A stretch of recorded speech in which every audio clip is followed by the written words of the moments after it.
Well, United States is one of the worst impacted countries of the world when it comes to the COVID crisis. We know that over 28,000 people have died in the country because of COVID, and over 6 lakh people are infected because of COVID in the country. With me is the Indian envoy to United States to talk about the crisis in the country. Sir, welcome to WION. My first question to you is, sir, how are you reaching out to the Indian students in United States, because we are getting reports about how they are concerned about the crisis, especially when it comes to visa issues, because their visas are also expiring?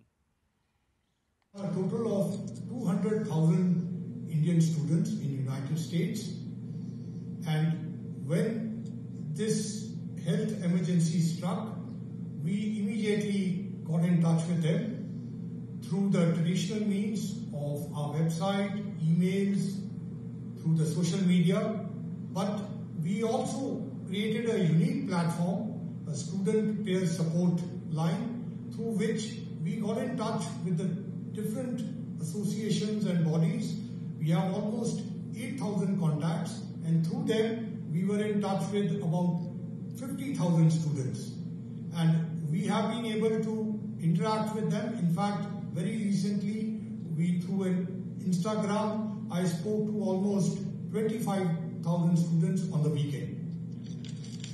We have been approached by the students through these various mechanisms. We were able to find out they had problems regarding accommodation, which we immediately contacted the university authorities. Most of the university authorities have accommodated the students on the campus, but in some cases where there was an issue, we got in touch with the local hotel associations. Many of them are of Indian origin. They have come forward and offered, in fact, free accommodation to many of the students, including some of them who were having problems with getting supplies. Those also have been accommodated. Our consulates and the embassy are in touch with them. Whenever they require any assistance or any supply help, we provide them. Then many of them also had medical issues, which we have through the Indian American doctors, through telephones and telelines. We have been able to provide them medical emergency assistance. Finally, they have also had issues with the visas. We are in touch with the US authorities, and we are trying to facilitate resolution of these issues. I would like to mention here that we have come out with at least 20 detailed advisories which clearly lay out what all the students need to do to resolve many of these problems. So my second question to you is, how are you reaching out to the larger Indian community in United States, the larger Indian community in terms of people who are green card holders and people who are on H-1B visas? So how are you reaching out to them? As regards the Indian community, just to put it in perspective, there are 200,000 students, there are 600,000 green card holders, there are 125,000 H-1Bs, and in addition, regularly there are a large number of Indian tourists who are traveling. On March 11, we proactively reached out through our website, through our social media accounts, through the Indian community leaders, and we informed them of the situation, the developing and the evolving situation, and whoever wanted to return, we facilitated their return between 11th to 22nd March. In fact, a number of OCI card holders whose parents were based in India, a number of other emergency cases, including where some deaths took place, we facilitated their return. In addition, we also set up 24/7 helplines. Since March 11, they are continuously functioning. Many of Indian nationals from here and other Indian origin persons residing in the United States have continuously contacted us through these medium, and whatever assistance they have required, we have tried to facilitate that. So what message you will give to the Indian community in United States when it comes to the COVID crisis? What will you say to them? Because we know they are concerned about it, and there's a lot of anxiety as well when it comes to the COVID crisis for them. Through your medium, I would like to request all the Indian nationals that it is very, very important that they follow the medical directives that are being issued by local authorities, by the state authorities, by the US authorities, even in India. And two very essential aspects of those are: one, avoid any travel; second, keep social distance. The other medical advisories are very common, and they are also requested to follow them. The number of cases so far have been very limited, and that shows that most of the students are closely following these advisories. So my request again will be that please ensure your well-being, also the well-being of people around you and the others in the community. That is extremely important.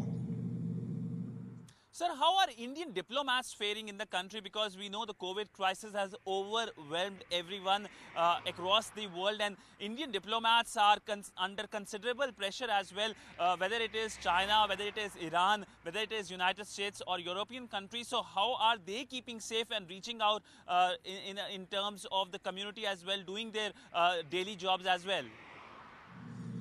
I must compliment all the Indian diplomats who are posted in the embassy and in the consulates. They have come forward and faced this challenge with full responsibility.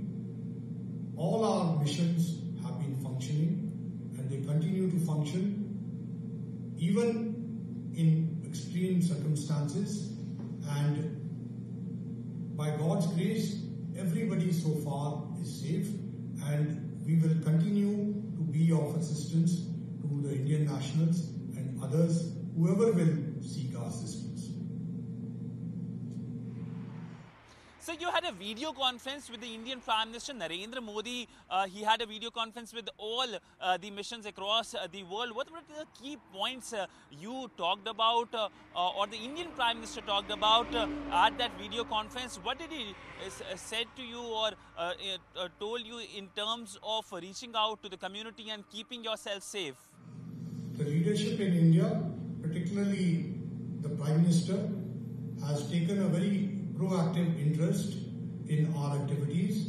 First and foremost, he held a video conference where he gave us a lot of encouragement and a lot of support, and also inquired about the welfare of all the officers and their families. That itself served as a great encouragement for us. Secondly, he was very clear in instructing us that the welfare of Indian nationals and the welfare of Indian origin people is important. So we have been very proactively in touch with different community members and associations, including students, to regularly check on their welfare. And whenever any problem comes to our notice, we try and resolve and facilitate with the local authorities. Finally, the Prime Minister also mentioned that it's important to follow what progress is taking place, especially in terms of medicine and the diagnostics, and we are keeping close track on that aspect. And we are keeping the ICMR and other important medical authorities in India fully informed. So my final question to you is, how is New Delhi and Washington cooperating in terms of fighting this challenge, the COVID challenge? We know that India has sent a consignment of hydrochloroquine to Washington, something which the Trump administration has welcomed. We also know the Trump administration has termed hydrochloroquine as a game-changer drug. On the issue of coronavirus, there has been close cooperation between the two sides. At the leadership level, President Trump called Prime Minister Modi.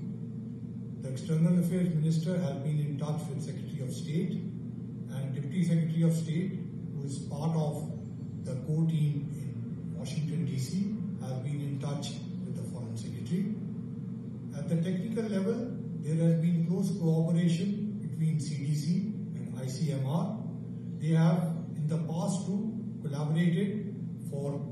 creating certain vaccines, including the rotavirus.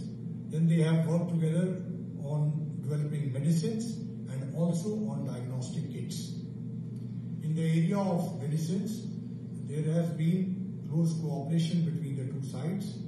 We have recently supplied hydroxychloroquine to the United States, and in fact, President Trump has publicly appreciated the Indian Act. There is a strong cooperation between India and US, and there is a partnership which is ongoing. Well, thank you so much for speaking to WION, talking about how India and United States are cooperating when it comes to the COVID crisis, or how you are reaching out to the Indian community, to the Indian diaspora, and making sure that everyone is safe in this period, a period which has seen a lot of crises across the world.